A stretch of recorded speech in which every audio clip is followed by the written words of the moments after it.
Siempre creí que sabía cómo era la traición. Un mensaje de texto descubierto a las 2 de la madrugada, una mancha de lápiz labial en el cuello de una camisa, los signos clásicos que todos esperamos encontrar. Pero para mí, la traición fue un baile lento en la boda de mi mejor amigo de la universidad, con todo el mundo como testigo, mientras mi esposa durante 5 años miraba a otro hombre con una sonrisa que me borraba de la existencia. Mi nombre es Mateo Miller. Durante 8 años, estuve casado con Lucía, una ejecutiva de marketing con una sonrisa capaz de iluminar cualquier estancia y una risa que, en otros tiempos, hacía que mi corazón se saltara un latido. Vivíamos en el barrio de Recoleta, en Buenos Aires, en un piso señorial renovado que costó más de lo que me atrevo a admitir. Dirijo un exitoso estudio de arquitectura en el centro. Éramos esa pareja que todos pensaban que lo tenía todo resuelto, hasta que Diego Sullivan entró en escena. O mejor dicho, hasta que finalmente me di cuenta de que él siempre había estado allí. Lucía y yo nos conocimos en nuestro último año en la Universidad de Belgrano. Yo estudiaba arquitectura, ella estaba en la Facultad de Ciencias Económicas. Nos cruzamos en la fiesta de un amigo común, una de esas reuniones en apartamentos abarrotados donde la música está demasiado alta y la bebida es demasiado barata. Me fijé en ella de inmediato. Todo el mundo lo hacía. Lucía Reynolds, con su cabello castaño dorado y una confianza que irradiaba como el calor. Se reía de algo que alguien había dicho, con la cabeza hacia atrás, completamente desinhibida. Recuerdo haber pensado, quiero ser yo quien la haga reír así. Me llevó 3 semanas de encuentros accidentales cuidadosamente orquestados antes de que reuniera el valor para invitarla a salir. Para mi sorpresa, aceptó de inmediato, como si hubiera estado esperando a que se lo pidiera. Nuestra primera cita fue en un pequeño bodegón italiano. Manteles de cuadros rojos, velas clavadas en botellas de Chianti, todo el ritual. Hablamos hasta que el dueño nos echó educadamente a la hora del cierre. Los primeros años fueron todo lo que el amor joven debería ser. Apasionado, absorbente, lleno de grandes planes para el futuro. Nos mudamos juntos después de la graduación, a un minúsculo estudio con un grifo que goteaba y una calefacción poco fiable. Pero era nuestro. Yo trabajaba en un puesto básico en una firma prestigiosa, Lucía escalaba posiciones en una agencia de publicidad. Estábamos construyendo algo juntos. La propuesta de matrimonio llegó 3 años después, a orillas del mar en Mar del Plata, al amanecer. Lo había planeado durante meses. El anillo perfecto, el momento perfecto. Ella lloró cuando me puse de rodillas en la arena. Dijo que sí antes de que pudiera terminar la pregunta. La boda fue la primavera siguiente. Lujosa pero con buen gusto, igual que la propia Lucía. Fuimos felices, verdaderamente felices durante años. Claro, teníamos los desacuerdos normales de cualquier pareja, dinero, horarios, a quien le tocaba vaciar el lavavajillas, pero nada que me hiciera cuestionar lo nuestro. Lucía era ambiciosa, decidida, a veces estresada, pero siempre volvía a casa conmigo. Yo era su roca, decía ella. Su puerto seguro en la tormenta de su carrera de alta presión. Por eso, cuando empezaron los cambios, fueron tan sutiles que casi se me pasan por alto. Una cena cancelada por aquí, una noche tarde en la oficina por allá. Su teléfono, de repente, protegido por una contraseña que nunca antes había necesitado. Cada instancia por sí sola no significaba nada. Juntas, formaban un patrón que no podía ignorar. Diego era un amigo de Lucía de la universidad. Solo amigos, siempre había insistido ella. Él trabajaba en una firma de marketing rival y se reunían para tomar café y discutir las tendencias de la industria. Nunca me preocupé. Confiaba en Lucía por completo. Ese fue mi primer error. Los signos fueron sutiles al principio. La pantalla del teléfono de Lucía se iluminaba a horas intempestivas y ella esbozaba esa sonrisa secreta antes de responder a los mensajes. Cuando le preguntaba quién era, la respuesta siempre era casual, solo es Diego con otra crisis en el trabajo. Sus ojos permanecían en la pantalla un segundo más de lo debido. Se reía un poco demasiado fuerte de sus bromas cuando salíamos todos juntos. Conocí a Diego por primera vez en un evento de la industria al que Lucía me había arrastrado. Una entrega de premios de marketing donde todo el mundo vestía de negro y bebía demasiado champán. Se acercó a nosotros en la barra, todo dientes perfectos y traje de diseño, con una confianza que emanaba de él por oleadas.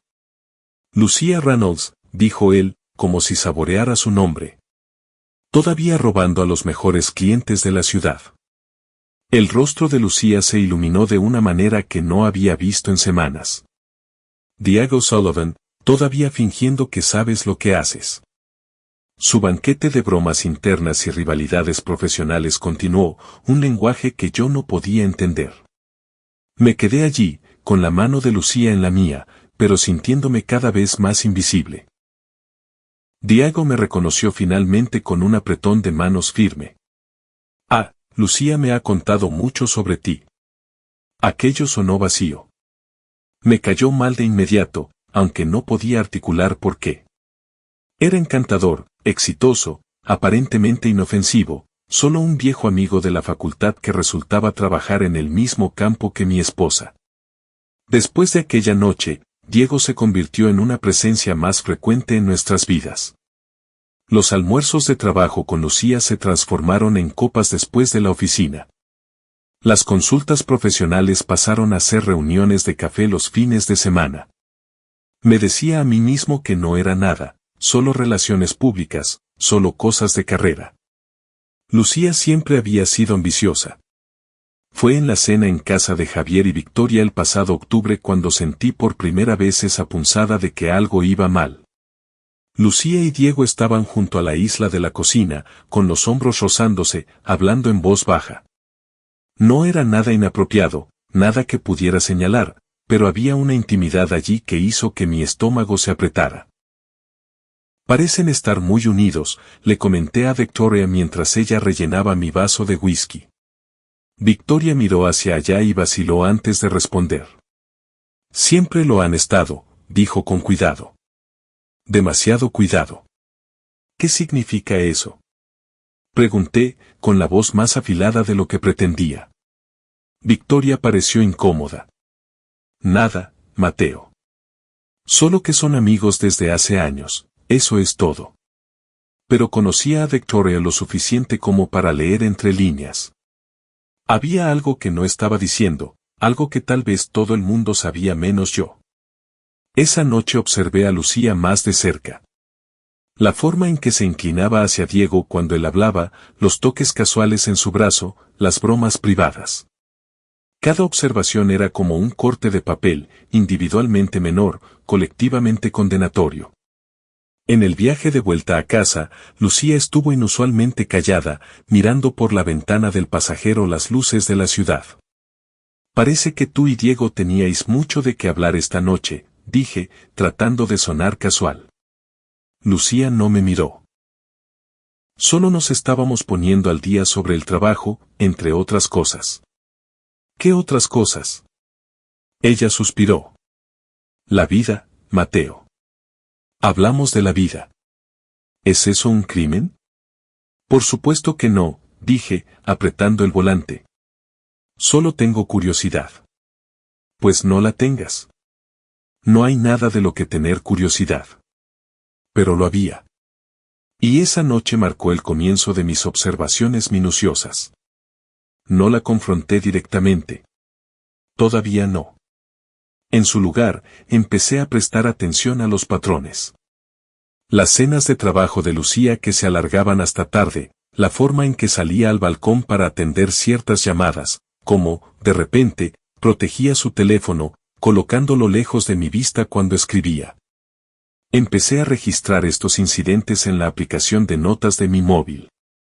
12 de noviembre, Lucía dijo que trabajaba hasta tarde, pero el Instagram de su empresa mostró que la oficina cerró temprano por un problema de fontanería. 19 de noviembre, comprobé su ubicación. No estaba en el restaurante donde dijo que se reuniría con clientes. 24 de noviembre, Diego publicó una foto en el mismo bar de cócteles donde Lucía afirmaba estar con las chicas. La evidencia era circunstancial, pero se acumulaba. Me estaba convirtiendo en alguien que no reconocía, sospechoso, vigilante, catalogando los movimientos de mi esposa. Pero algo dentro de mí había cambiado. Necesitaba saber la verdad, fuera cual fuera. Una noche de principios de diciembre, Lucía dejó su portátil abierto cuando se fue a duchar. Nunca había husmeado antes, nunca había tenido razones para hacerlo. Pero algo me empujó hacia esa pantalla brillante. Su correo estaba abierto. Navegué por él con el corazón golpeándome en el pecho y allí estaba, una cadena de correos con Diego, enterrada entre correspondencia de trabajo. Nada explícito, nada que pudiera señalar como prueba definitiva, pero el tono, las bromas internas, el no puedo esperar a verte mañana, el extraño tu cara. Todo pintaba el cuadro de una relación que superaba los límites profesionales, más allá de lo que yo podía aceptar razonablemente como amistad. Indagué más profundamente, escaneando meses de mensajes. Había algunos inocentes mezclados con los sospechosos, preguntas de trabajo genuinas, consejos profesionales, pero, cada vez más, lo personal superaba a lo laboral. Pienso en ti durante esta reunión aburrida, todavía llevo esa camisa azul que te gusta. Anoche fue exactamente lo que necesitaba. Anoche, cuando Lucía me había dicho que estaba cenando con su equipo para celebrar la captación de un nuevo cliente. Cuando llegó a casa a medianoche oliendo a vino y con una sonrisa de satisfacción que yo había atribuido al éxito profesional. Cerré el portátil y regresé a mi lado de la cama antes de que Lucía terminara de ducharse. Esa noche, acostado a su lado en la oscuridad, escuchando su respiración, sentí que dormía junto a una extraña. Pasé esa noche en vela contemplando mis opciones. Podía confrontarla de inmediato, exigir explicaciones, lanzar acusaciones. Podía seguirla, atraparlos en el acto, crear una escena digna de un culebrón. Podía fingir que no sabía nada, sufrir en silencio, esperar que fuera una fase que pasaría. Ninguna de estas opciones me atraía. La primera llevaría a negaciones, manipulaciones psicológicas, haciéndome parecer el irracional. La segunda estaba por debajo de mi dignidad. Y la tercera, bueno, nunca he tenido vocación de mártir. No, necesitaba una cuarta opción. Una que me permitiera mantener el control, protegerme y asegurar que lo que sucediera a continuación fuera bajo mis términos, no los de ella. Necesitaba tiempo, información, un plan. A la mañana siguiente, durante el desayuno, la observé untar aguacate en su tostada con movimientos precisos. Su anillo de bodas de diamante captaba la luz de la mañana. 8 años de recuerdos pasaron por mi mente. Nuestro primer apartamento con el grifo que goteaba, las vacaciones en el sur, las mañanas perezosas de domingo con café y crucigramas. ¿Había sido todo una mentira, o simplemente nos habíamos distanciado sin que yo me diera cuenta? ¿Todo bien?, preguntó Lucía, pillándome mirándola. Solo pensaba en cuánto han cambiado las cosas, respondí con sinceridad. Ella ladeó la cabeza. ¿A qué te refieres? A nosotros. Solíamos contárnoslo todo. Lucía dejó el cuchillo. Aún lo hacemos, ¿no? Un destello de algo, culpa, molestia, cruzó su rostro. ¿A qué viene esto, Mateo? Me encogí de hombros. A nada. Solo una observación. Ella me estudió por un momento. Has estado raro últimamente. Distante. La ironía no se me escapó. Ah, sí. No me había dado cuenta. Lucía suspiró, mirando su reloj. Tengo una reunión. ¿Podemos hablar de lo que sea que te pase más tarde? Claro, dije. Más tarde. Pero ese, más tarde, nunca parecía llegar. Lucía trabajó hasta tarde esa noche y la siguiente. La distancia entre nosotros creció, un abismo ensanchándose centímetro a centímetro. Diciembre en la ciudad trae un tipo de frío particular, profundo, sin concesiones, transformando el paisaje en algo hermoso pero brutal. Pasé más tiempo en el estudio, enterrado en proyectos, volviendo a una casa vacía más a menudo que no. Cuando Lucía y yo compartíamos el mismo espacio, la conversación era superficial, con una tensión vibrando bajo la superficie. Deberíamos planear unas vacaciones, dijo Lucía una noche sobre comida tailandesa a domicilio. Su sugerencia llegó porque estaba demasiado cansada para salir. Tal vez después de las fiestas, a algún lugar cálido. Claro, asentí, aunque ambos sabíamos que no sucedería. ¿Algún lugar en mente? No lo sé. México, el Caribe. Empujó los fideos con el tenedor, sin comer realmente. Hace siglos que no tenemos unas vacaciones de verdad. ¿De quién es la culpa? No pude evitar preguntar. Los ojos de Lucía se clavaron en los míos. ¿Qué se supone que significa eso? Nada, retrocedí, no estaba listo para el enfrentamiento. Solo que ambos estamos ocupados. Es difícil coordinar agendas. Me estudió un momento más antes de volver a su comida. Cierto. Las agendas. Esa noche, volví a yacer despierto, escuchando la respiración acompasada de Lucía a mi lado. Llevábamos 8 años casados y, por primera vez, me pregunté si llegaríamos al 9º. Sabía que tenía opciones. Podía confrontar a Lucía directamente. Podía exigir la verdad sobre Diego. Podía interpretar el papel del marido herido, el cornudo furioso. Pero algo en mí se resistía a esa narrativa. Si mi matrimonio terminaba, y cada vez parecía más probable que así fuera, no sería la figura patética de la historia. Estaría preparado. Tendría el control. Así que empecé los preparativos. Primero, una consulta con Andrés Blackwell, reputado como el mejor abogado de divorcios de la ciudad. Me tomé un descanso prolongado para almorzar y conduje hasta su oficina en el centro, pagando la consulta en efectivo. El despacho de Andrés era exactamente lo que esperarías de un abogado de divorcios de alto nivel. Una suite en esquina, ventanales de suelo a techo, mobiliario que susurraba, caro, en lugar de gritarlo. El hombre mismo estaba en sus 50, con el cabello plateado y los ojos afilados de alguien que lo había visto todo en cuanto a implosiones matrimoniales se refiere. Nuestra legislación prevé una distribución equitativa de los bienes, explicó Andrés, con su oficina con vistas a la Plaza de Mayo. Eso significa que los activos matrimoniales se dividen de forma justa, no necesariamente igualitaria. Defina, justa, dije. Ahí es donde se complica. El tribunal considera múltiples factores, la duración del matrimonio, las contribuciones de cada cónyuge, las circunstancias financieras, etc. ¿Y la infidelidad? Andrés se reclinó en su silla. Sinceramente, es menos relevante de lo que la mayoría piensa. Al ser un sistema sin culpa, a menos que haya habido una disipación significativa de los activos matrimoniales, como si ella estuviera gastando tu dinero en su amante, al tribunal generalmente no le importa quién engañó a quién. Asentí, tomando notas. ¿Qué debería estar haciendo ahora? Documentarlo todo. Asegura copias de todos los registros financieros, extractos bancarios, cuentas de inversión, escrituras de propiedad. Empieza a separar fondos líquidos y puedes hacerlo sin levantar sospechas. Y lo más importante, no te mudes de tu casa, no importa lo tensas que se pongan las cosas. Puede complicar las reclamaciones de propiedad. La casa está principalmente a mi nombre, expliqué. Usé dinero de una herencia para la entrada. Eso es bueno. Mantén la documentación de eso por separado. Podría considerarse un bien propio dependiendo de cómo se manejó durante la compra.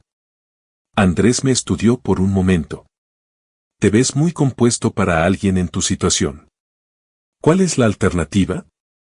Derrumbarse no resolverá nada.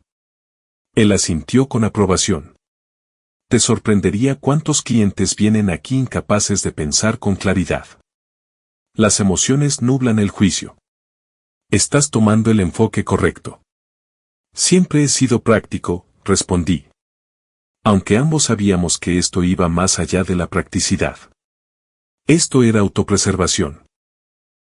Durante las siguientes semanas, seguí los consejos de Andrés meticulosamente.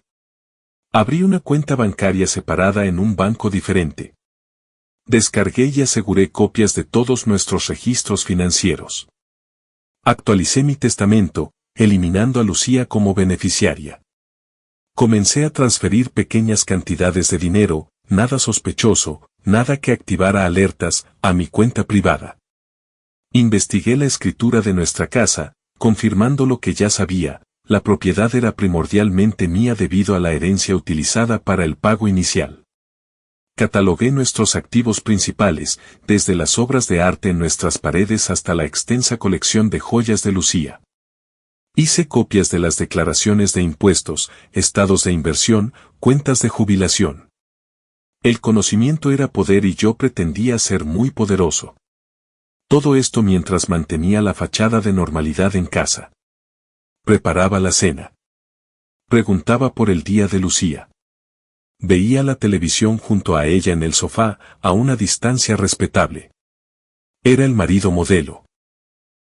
Incluso mientras preparaba metódicamente el fin de nuestro matrimonio, consideré contratar a un investigador privado, pero decidí no hacerlo. Demasiado sucio, demasiado obvio. En su lugar, me convertí en mi propio investigador. Instalé una aplicación de seguimiento en el teléfono de Lucía bajo el pretexto de una actualización de seguridad, simple, indetectable, efectiva.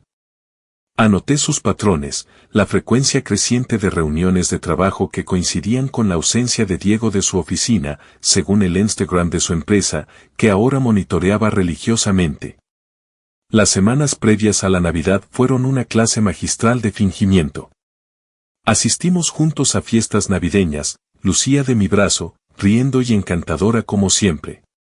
Intercambiamos regalos detallistas la mañana de Navidad, un reloj vintage para mí, un brazalete de diamantes para ella.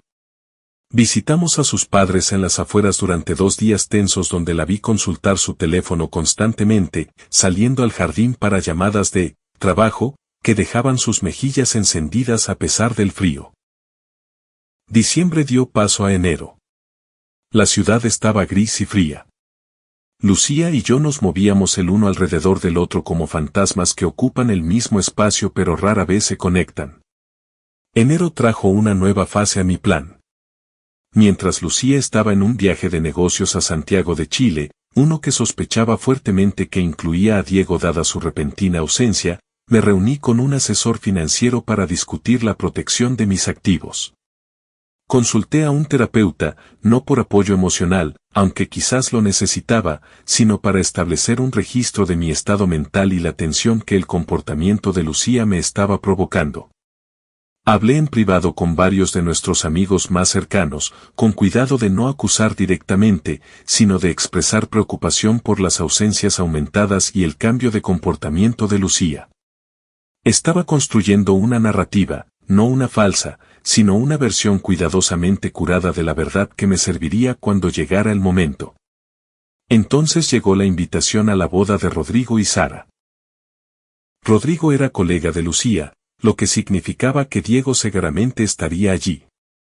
Vi cómo el rostro de Lucía se iluminaba cuando llegó la invitación grabada, y supe de inmediato que esta boda sería significativa, aunque no podía haber sabido cuánto alteraría el curso de nuestras vidas. Deberíamos confirmar la asistencia. Sí, ¿verdad?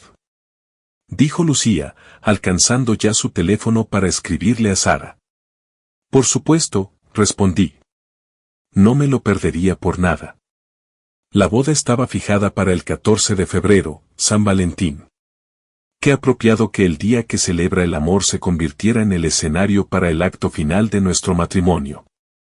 En las semanas previas a la boda, Lucía parecía casi eufórica. Pasó horas comprando el vestido perfecto, un modelo rojo intenso que se ceñía a su figura. Concertó citas de peluquería, manicura, incluso un tratamiento facial. Su entusiasmo podría haber parecido normal para cualquier otro, a quien no le gusta arreglarse, pero yo lo sabía mejor. Esto no era por celebrar a Rodrigo y Sara. Esto era por ver a Diego. Hice mis propios preparativos. Contacté con un cerrajero, programando un cambio de cerradura para la noche de la boda. Organicé que unos transportistas empaquetaran las pertenencias personales de Lucía mientras estábamos fuera y las guardaran en el garaje. Redacté correos electrónicos para nuestras familias explicando nuestra separación, no para enviarlos todavía, sino para tenerlos listos. Preparé una nueva cuenta a nombre de Lucía, lista para transferir la mitad de nuestros activos líquidos con un solo clic. Todo estaba en su lugar. Solo faltaba el catalizador, que sospechaba fuertemente que la boda proporcionaría. El día de la boda amaneció frío y despejado. Lucía tarareaba mientras se preparaba, aplicando el maquillaje con una precisión cuidadosa. La observé desde el marco de la puerta del baño. Esta mujer hermosa que alguna vez había sido todo mi mundo.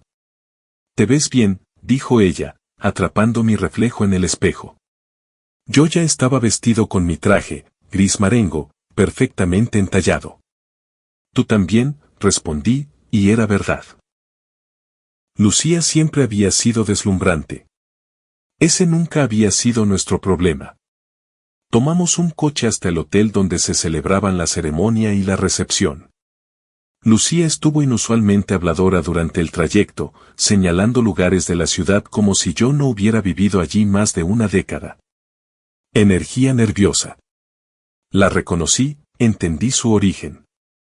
El hotel era un baluarte de la vieja aristocracia, bronce pulido, mármol, candelabros de cristal y alfombras espesas. La ceremonia se llevó a cabo en el gran salón, transformado para la ocasión con cascadas de flores blancas y luces tenues. Lucía estuvo inquieta todo el tiempo, sus ojos escaneando constantemente la sala, buscando a Diego sin duda, pero él no estaba allí. La ceremonia fue elegante, aunque olvidable. Vi a Rodrigo y Sara intercambiar votos, rodeados de flores y velas. Lucía se sentó a mi lado, secándose los ojos durante los votos. Me pregunté si estaba pensando en el día de nuestra boda, si sentía algún remordimiento por lo lejos que habíamos caído de aquellos comienzos esperanzadores.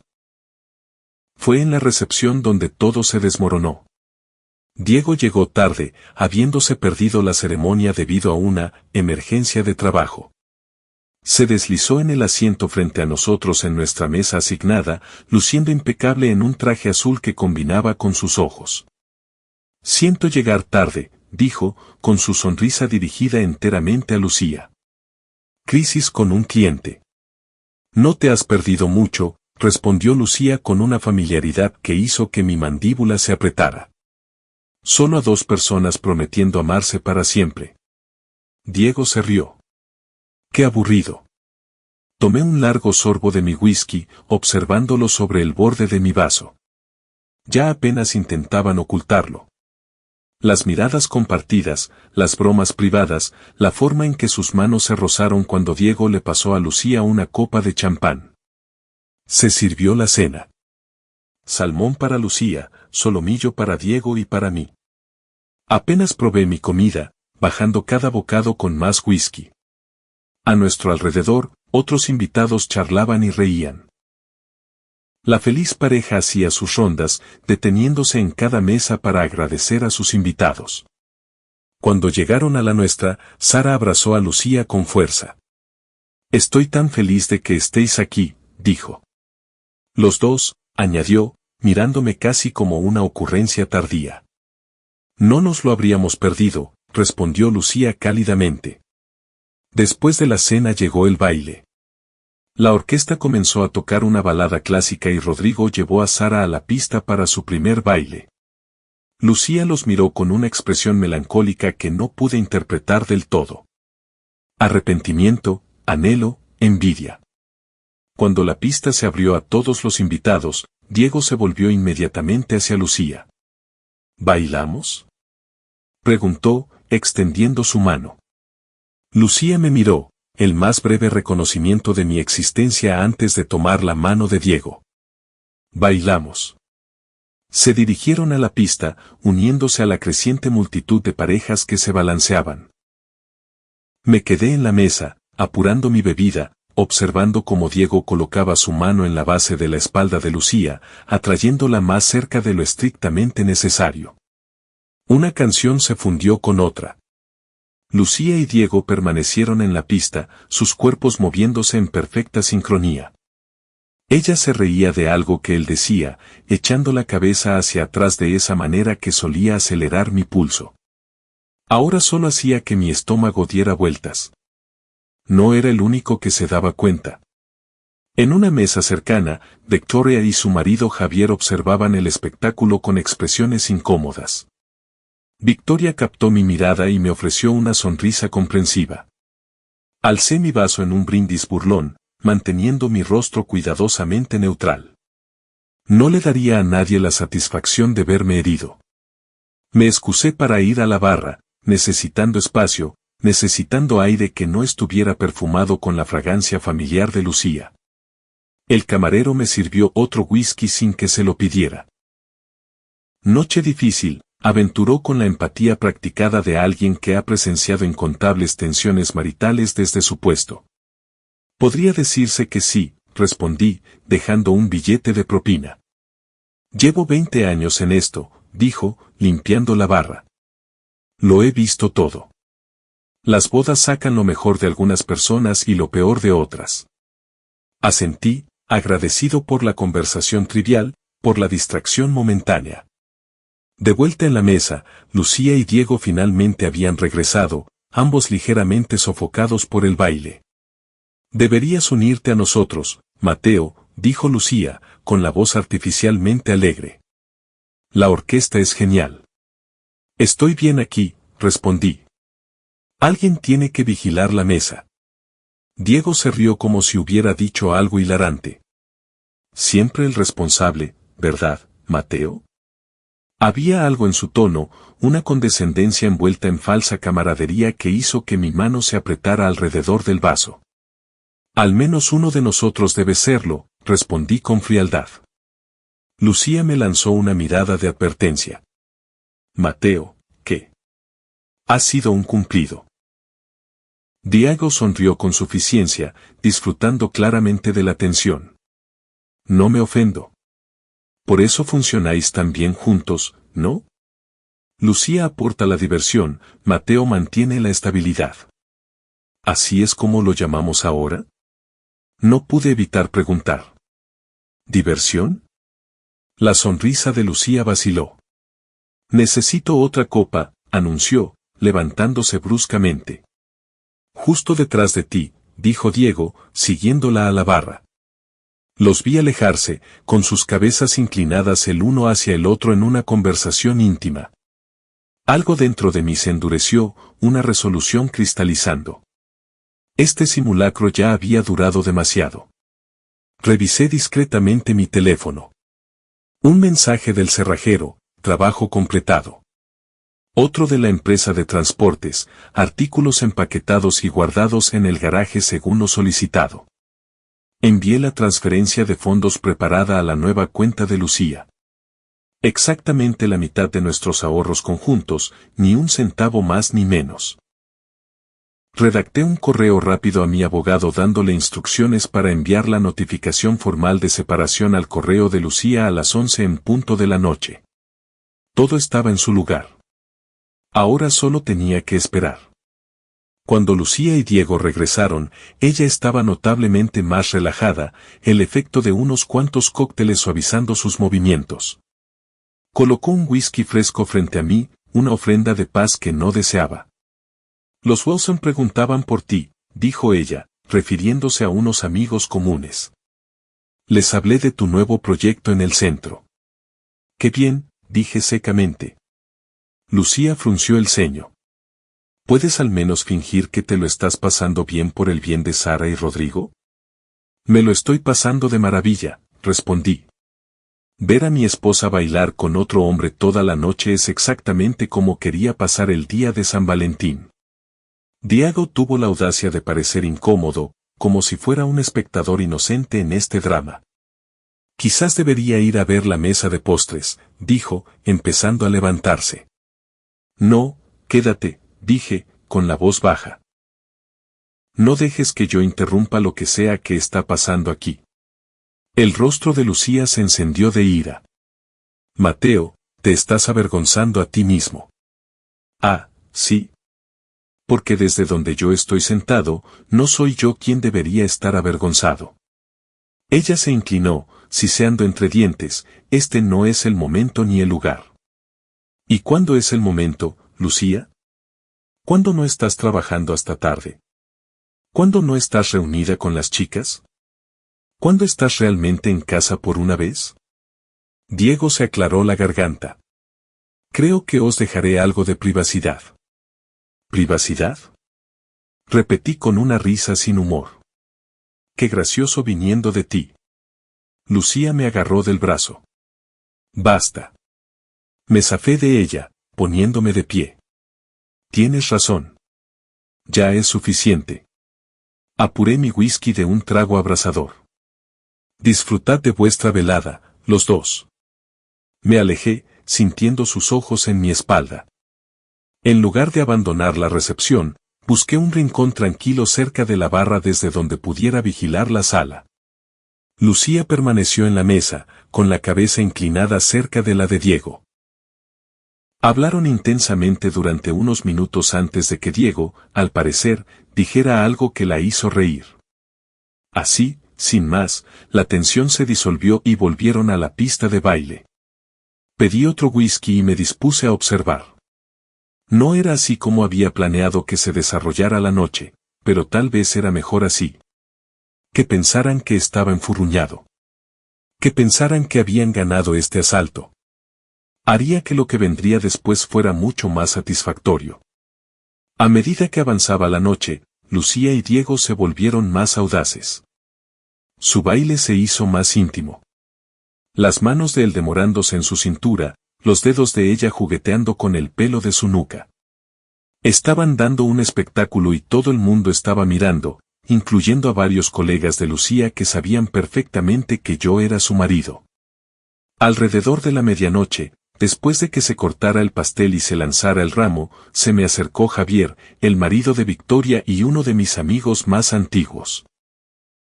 Dijo, ocupando el taburete de la barra junto al mío. Noche dura. Me encogí de hombros. Solo otra boda. Javier miró hacia la pista de baile donde Lucía se balanceaba ahora en los brazos de Diego al ritmo de una balada lenta. Mateo, tío, no sé qué decir. No hay nada que decir, respondí, haciendo una señal al camarero para otra ronda. Mira, Victoria y yo, nos hemos dado cuenta de cosas desde hace un tiempo. No sabíamos cómo sacarlo. Me giré para mirarlo directamente. ¿Cuánto tiempo hace que lo sabéis? Javier se removió incómodo. ¿Saber qué exactamente? No te hagas el tonto, Javier. No te pega. Él suspiró. Sospechas, sobre todo. Lucía y Diego siempre han estado muy unidos. Pero últimamente, se interrumpió. Vicky los vio juntos en el parque 3 de febrero hace unas semanas, de la mano. No estaba segura de si debía decírtelo. Debería haberlo hecho, dije, con la voz plana. ¿Habría marcado alguna diferencia? Pregunta honesta. Consideré esto. Tal vez no, pero los amigos se cuentan cuando sus esposas les están engañando. Javier hizo una mueca ante mi franqueza.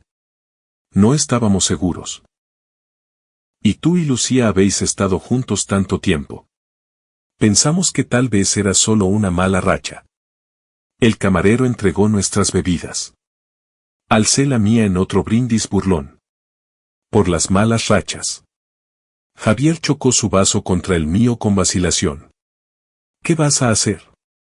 Tomé un sorbo lento, saboreando el ardor. ¿Qué te hace pensar que no lo he hecho ya? Javier me estudió con un nuevo recelo.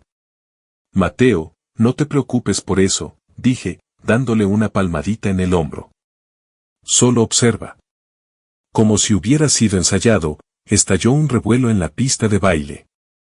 La voz de Lucía, más alta de lo apropiado para el lugar, atravesó la sala. Mateo, estará por ahí en algún sitio, probablemente de morros. Su risa fue demasiado chillona, demasiado forzada. Siempre ha sido un aburrido en las fiestas. Por eso estoy bailando con Diego. Se oyeron unas cuantas risas incómodas de los presentes. Diego, para su crédito, parecía mortificado. Lucía, tal vez deberíamos sentarnos, sugirió él, intentando guiarla fuera de la pista. Ella se resistió. ¿Por qué? Me estoy divirtiendo. Mateo nunca me deja divertirme. Sentí a Javier tensarse a mi lado. Mateo. Está borracha. Muy observador, respondí con calma, sin hacer ademán de intervenir. ¿Vas a dejar que monte una escena? Es una mujer adulta que toma sus propias decisiones, dije. ¿Quién soy yo para interferir? En la pista de baile, Lucía continuaba su actuación. ¿Sabéis qué? Me he dado cuenta, Diego, esto del matrimonio ya ni siquiera es real. Es solo, ¿cuál es la palabra? Una formalidad. Gesticuló violentamente, casi golpeando a otro invitado. Mateo es demasiado aburrido para mí. Siempre lo ha sido. Simplemente no quería admitirlo. Sara, la novia, se les acercó ahora, con el rostro tenso de preocupación. Lucía, cielo, tal vez deberíamos ir a por un poco de agua. Lucía la apartó. Estoy bien. Estoy celebrando. Todos celebramos el amor, ¿no? Pues yo celebro haberme dado cuenta de que ya no quiero a mi marido. Se oyó una inspiración colectiva de los que estaban cerca. Diego parecía querer que la tierra se lo tragara. Lucía, suplicó él. ¿Por qué? Es verdad. Mateo está ahí como un mueble. Un mueble fiable, robusto y aburrido. Se rió de su propia metáfora. Tú, en cambio, dijo, dándole golpecitos en el pecho a Diego, tú eres emocionante. Tú me haces sentir viva. Sentí la mano de Javier en mi brazo. Mateo, tío, deberías parar esto. Negué con la cabeza. No, deja que termine. Esto no está bien, insistió Javier. Está haciendo el ridículo. Y a mí, añadí. No olvides esa parte. Mientras tanto, Lucía seguía dando su discurso en la pista, aunque la música había parado y la orquesta observaba con incomodidad. ¿Sabéis qué es lo más gracioso? Decía ella a cualquiera que quisiera escuchar. Mateo cree que no sé que él lo sabe. Como si fuera tan listo con sus pequeñas investigaciones, revisando mi teléfono cuando estoy en la ducha, siguiendo mi ubicación como si me importara. Se giró en redondo, buscando en la sala. ¿Dónde está? Mateo, sal. Sal de donde estés. Vamos a contarles a todos que nuestro matrimonio es una farsa. Varias personas miraban ahora en mi dirección, con expresiones que iban desde la lástima hasta la curiosidad morbosa. Permanecí perfectamente inmóvil, mi rostro era una máscara de compostura. Diego finalmente logró agarrar a Lucía del brazo, esta vez con firmeza. Ya basta, dijo, ya sin suavidad. Estás avergonzando a todo el mundo, incluyéndote a ti misma. Lucía pareció sorprendida por su tono. Pero yo pensaba, no así, dijo Diego. Nunca así. Me levanté entonces, ajustándome la corbata. Es la hora, le murmuré a Javier. Mateo, espera, dijo él, agarrándome. No hagas nada de lo que te arrepientas. Le dediqué una sonrisa que no llegó a mis ojos. Nunca lo hago.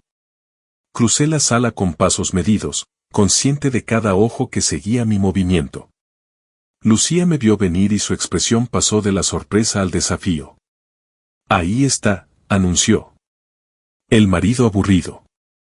Me detuve a un par de metros de ella, con las manos en los bolsillos, completamente relajado. Lucía, pareces alterada.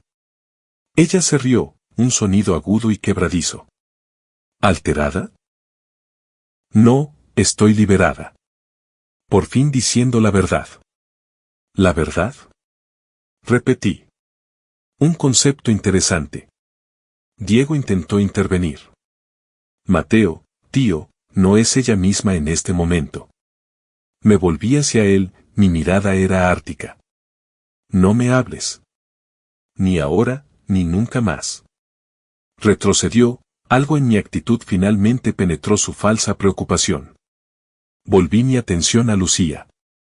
Querías contarles a todos la verdad sobre nuestro matrimonio. Adelante. Te escucho. Ella vaciló, mi reacción calmada claramente no era lo que esperaba. Yo. Tú sabes de qué estoy hablando. Ah, sí. Ladeé la cabeza. ¿Por qué no se lo explicas a todo el mundo? Ya que estás tan ansiosa por compartirlo. Lucía miró a su alrededor, de repente consciente de nuestro público. Toda la recepción se había detenido. Todos los ojos puestos en nuestro drama. Incluso los novios observaban en un silencio atónito. Este no es el lugar, murmuró ella. Oh, pero tú has hecho que lo sea, respondí. Así que termina lo que empezaste. Cuéntales a todos cómo te has estado acostando con Diego a mis espaldas durante, ¿cuánto tiempo ha sido exactamente? Jadeos entre los espectadores. El rostro de Diego perdió todo el color. Eso no es. No lo hemos, balbuceó Lucía.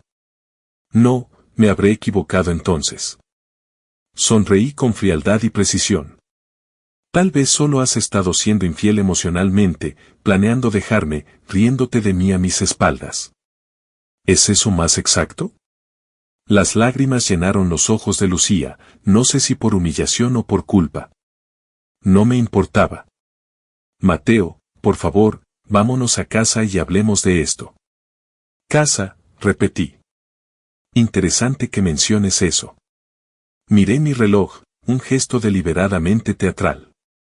Justo a esta hora, la cerradura debería estar cambiada. Tu llave ya no funcionará. Lucía parpadeó, la confusión cortando su bruma alcohólica. ¿Qué? Tus objetos personales están empaquetados en cajas en el garaje. Todo lo demás se queda conmigo. La casa está a mi nombre, por si lo habías olvidado. No puedes hacer eso, protestó ella, elevando la voz. Es nuestro hogar. Lo era, corregí. Era nuestro hogar. Ahora es mi hogar, y ya no eres bienvenida allí. Diego finalmente encontró su voz. Mateo, esto es extremo.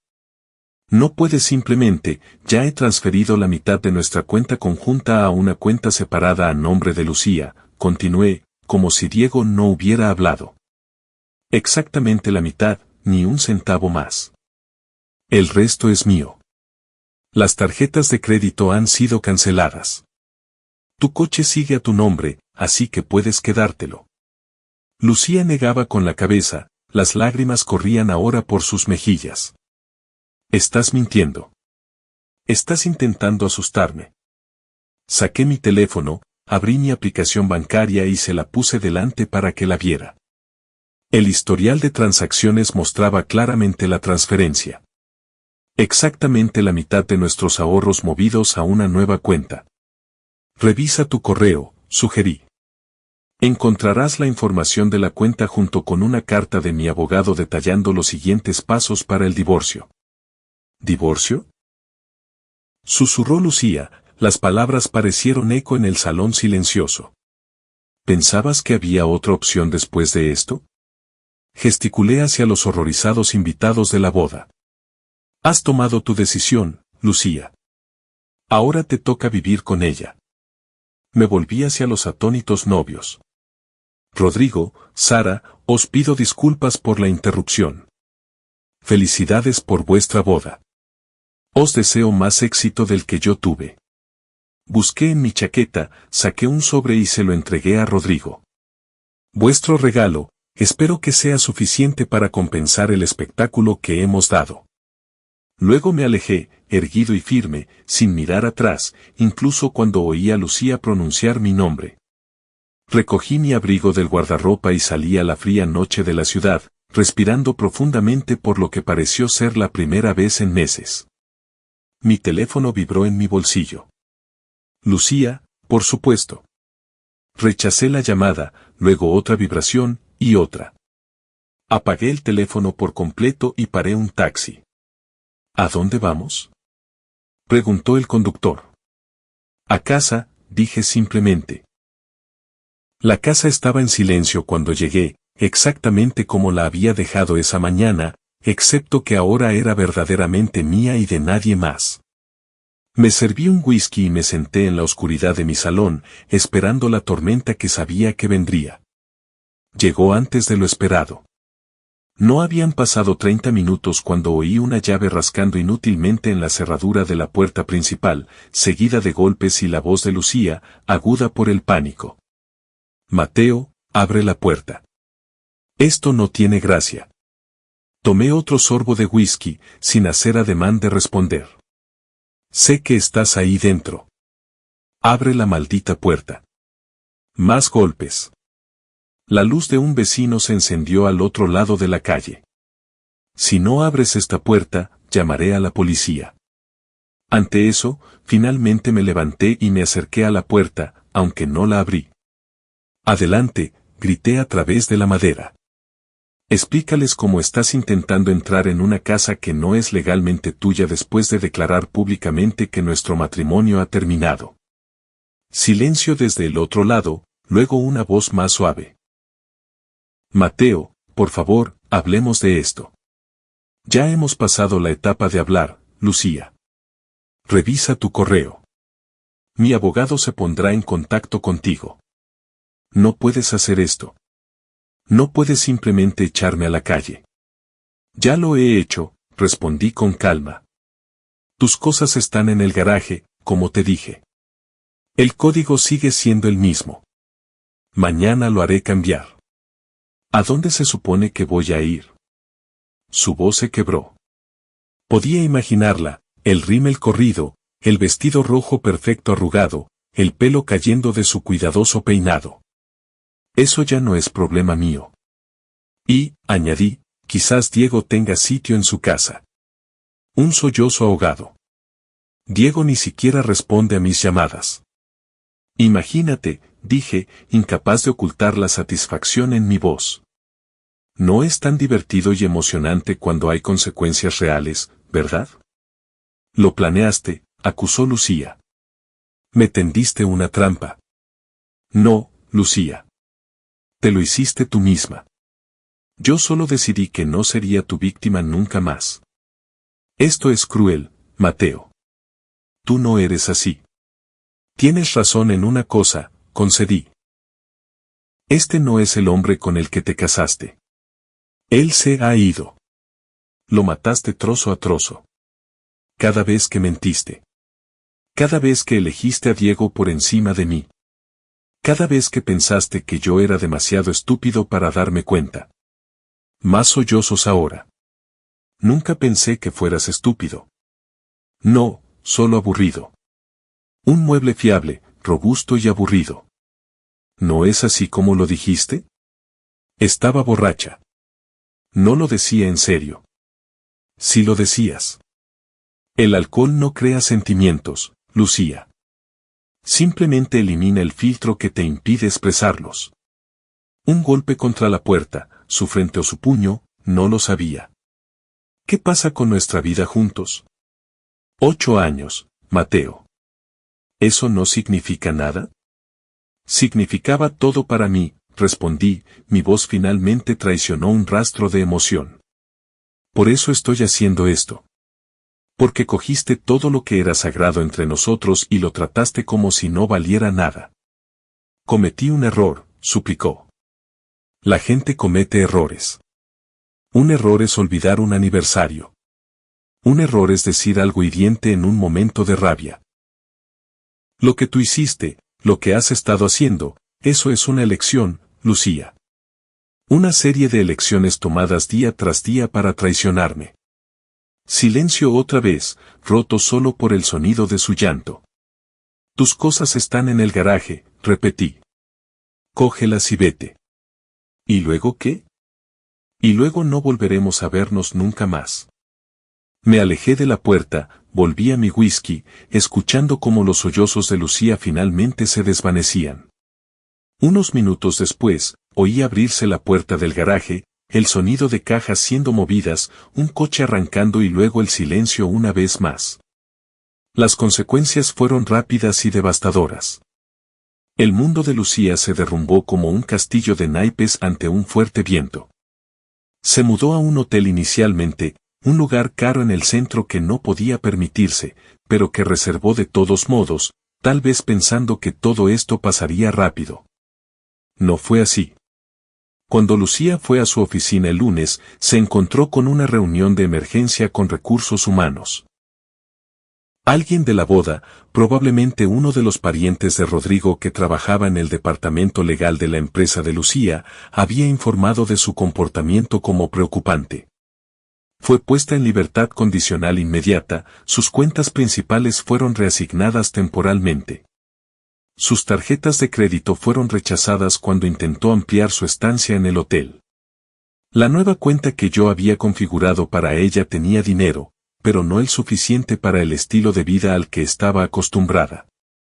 El pago de su coche fue devuelto, había olvidado que yo gestionaba esos pagos automáticos desde mi cuenta. El contrato estaba a su nombre y el aviso de embargo no tardó en llegar. Mientras tanto, Diego había desaparecido. Según amigos comunes, había solicitado un traslado inmediato a la oficina de la compañía en Montevideo, citando razones personales. Había bloqueado el número de Lucía, la había eliminado de las redes sociales y había dicho a sus colegas que no quería verse involucrado en el drama. El hombre emocionante que la hacía sentir viva la había abandonado al primer signo de consecuencias. Lucía intentó defenderse, por supuesto. Contrató a un abogado, uno de segunda categoría que podía permitirse con sus ingresos reducidos. Alegó que yo le había tendido una emboscada, que la casa era tanto suya como mía, que merecía más de la mitad de nuestros activos. Su abogado probablemente le explicó la realidad ante la documentación de mi herencia financiando la casa, con la evidencia de ella declarando públicamente el fin del matrimonio y el hecho de estar en una jurisdicción donde su infidelidad no le ganaría la simpatía de un juez. Su posición era débil. Intentó entonces el enfoque social, llamando a nuestros amigos, contando su versión de los hechos, pintándose como la víctima de mi crueldad calculada. Esto fracasó espectacularmente. Demasiada gente había sido testigo de su comportamiento en la boda. Demasiados habían sospechado de su aventura con Diego. Demasiados me habían visto mantener mi dignidad mientras ella perdía la suya. El Tribunal de la Opinión Pública dictó sentencia rápidamente a mi favor. En menos de un mes, Lucía fue despedida de su trabajo. Problemas de rendimiento, fue el motivo oficial, aunque todo el mundo sabía la verdad. Ya no podía permitirse pagar a su abogado y empezó a representarse a sí misma en los procedimientos de divorcio, haciendo apelaciones emocionales que caían en saco roto frente a la evidencia metódica que presentaba mi abogado. Victoria me informó de que Lucía se había mudado a un pequeño apartamento en las afueras, lo único que podía permitirse tras perder su empleo. Trabajaba en una tienda de ropa de lujo, un paso atrás significativo desde su puesto ejecutivo. Su coche había sido embargado, obligándola a depender del transporte público. Está desesperada, Mateo, me dijo Victoria mientras tomábamos un café una mañana. Intentó reconciliarse con Diego, pero él le tiene bloqueado el número. Habla de volver a casa de sus padres, pero ellos no le cogen las llamadas. Son muy religiosos, ya sabes. El divorcio es una cosa, pero la aventura. No es mi problema, respondí, saboreando mi café. Victoria frunció el ceño. ¿No sientes ni un poco de lástima por ella? ¿Por qué debería? Ella tomó sus decisiones. Ahora vive con las consecuencias. Todavía te quiere, lo sabes. Es lo que le dice a todo el mundo. Me reí, el sonido fue hueco incluso para mis propios oídos. Ella no conoce el significado de esa palabra. Los papeles finales del divorcio se firmaron a principios de abril. Lucía no impugnó nada, lo que sorprendió a mi abogado, pero no a mí. Sabía que no tenía influencia, ni simpatía, ni caso. La mujer que alguna vez había dominado estancias con su confianza era ahora una sombra, intentando simplemente sobrevivir. Supe a través de Javier que Lucía había perdido su trabajo en la tienda. Al parecer, había tenido un ataque de nervios cuando un cliente se quejó de su servicio. Ahora servía mesas en una cafetería cerca de su apartamento, un abismo desde su puesto de ejecutiva. Su edificio tenía plagas, sus vecinos eran ruidosos y el barrio no era seguro al anochecer. Intentó contactar con viejos amigos de la facultad, antiguos colegas, incluso parientes lejanos, cualquiera que pudiera ofrecerle un salvavidas. La mayoría ignoraba sus llamadas u ofrecía una simpatía vacía sin ayuda práctica. Su belleza y encanto, que antes eran sus mayores activos, se habían apagado bajo el estrés de su caída. La Lucía que había cautivado a todos se había ido, reemplazada por una mujer desesperada que solo intentaba mantener la cabeza fuera del agua. Fue una noche fría y lluviosa de finales de abril cuando recibí la llamada. La voz de Javier estaba tensa, controlada. Mateo, ha habido un accidente. Lucía, se ha ido. El mundo pareció detenerse. El aire de repente se volvió denso en mis pulmones. ¿Qué ha pasado? Conducía de vuelta de una entrevista de trabajo en las afueras. Alguna agencia de marketing de segunda que podría haberla contratado. Las carreteras estaban resbaladizas por la lluvia.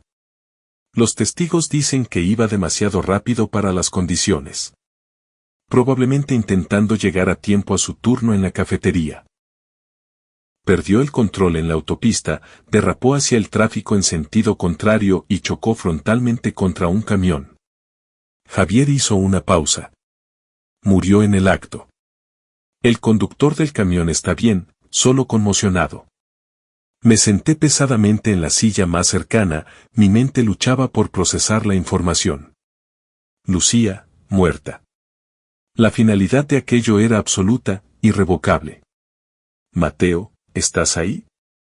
Sí, logré decir. Estoy aquí. Lo siento, tío. Sé que las cosas eran complicadas, pero pensé que debía saberlo por un amigo. Gracias, dije automáticamente. El funeral es el sábado. Sus padres se encargan de los preparativos. Ellos han preguntado si vendrías. Cerré los ojos, viendo a Lucía como fue una vez, riendo, vibrante, la mujer de la que me había enamorado. No la persona desesperada y rota en la que se había convertido. Lo pensaré. Después de colgar, me serví un whisky y me quedé junto a la ventana, observando la lluvia resbalar por el cristal. Era el mismo tipo de noche en la que Lucía había muerto. Fría, húmeda, traicionera. ¿Habría estado llorando, distraída o simplemente había tenido mala suerte? Víctima del clima notorio de la ciudad y de un coche que probablemente no era seguro ni en los mejores días, mucho menos bajo un aguacero. El informe policial completó algunos detalles más tarde. El viejo utilitario de Lucía, comprado con lo último de sus ahorros tras el embargo de su otro coche, tenía los neumáticos lisos. Los testigos describieron que conducía de forma errática antes del choque, demasiado rápido, cambiando de carril sin señalizar. El informe toxicológico no mostró alcohol, pero estaba bajo medicación recetada para la ansiedad que advertía contra la conducción. Había estado haciendo turnos dobles en la cafetería, crónicamente agotada. Una tormenta perfecta de factores que llevaron a un momento fatal en una autopista mojada por la lluvia. Asistí al funeral, permaneciendo al fondo de la pequeña capilla. Los padres de Lucía asintieron solemnemente cuando me vieron, pero no se acercaron. El servicio fue breve, con poca asistencia. Nadie mencionó cómo había terminado sola en esa autopista. Sin dinero, sin amigos, conduciendo un coche que probablemente no era seguro. Nadie necesitaba hacerlo. La historia estaba escrita en los rostros de los pocos que vinieron a despedirse. Su hermana Alicia me abordó cuando me iba. Preguntó por ti, lo sabes, hasta el final. Quería saber si eras feliz. ¿Qué le dijiste? Pregunté. Le dije que no lo sabía. Que parecías estar bien. Alicia estudió mi rostro. ¿Era eso mentira? Consideré la pregunta. No. Estoy bien. Ella no lo estaba, dijo Alicia simplemente. Nunca se recuperó de haberte perdido. Ella no me perdió, corregí. Ella me tiró a la basura. Hay una diferencia. Alicia no discutió, solo asintió con cansancio. Supongo que ya no importa, ¿verdad? Vendí nuestra casa y compré un moderno apartamento en el centro sin recuerdos asociados. Amplié mi estudio de arquitectura, aceptando proyectos ambiciosos que consumían mis días y noches. La vida siguió adelante, como siempre lo hace. A veces pienso en aquella boda donde todo cambió. En las elecciones que tomó Lucía y sus consecuencias. Su historia terminó en aquella autopista mojada. Su coche aplastado contra un camión. Su vida extinguida en un instante. De respetada ejecutiva a camarera desempleada. De nuestro hermoso hogar a un apartamento infestado de plagas en una zona peligrosa. De ser adorada por Diego a ser abandonada por él cuando las cosas se pusieron difíciles. Al final, lo perdió todo. Su matrimonio, su carrera, su posición social, su amante y, finalmente, su vida. El vestido rojo perfecto que llevó aquella noche fue reemplazado por un uniforme barato. La sonrisa segura se convirtió en lágrimas desesperadas. La mujer que pensaba que yo era un mueble aburrido descubrió demasiado tarde que la estabilidad tiene sus virtudes. En cuanto a mí, sobreviví. Reconstruí. Gané. Y cada vez que oigo hablar de alguien que traiciona a su cónyuge, pienso en el último viaje de Lucía en aquella tormentosa noche de abril, sola y desesperada, corriendo hacia un futuro que nunca llegaría.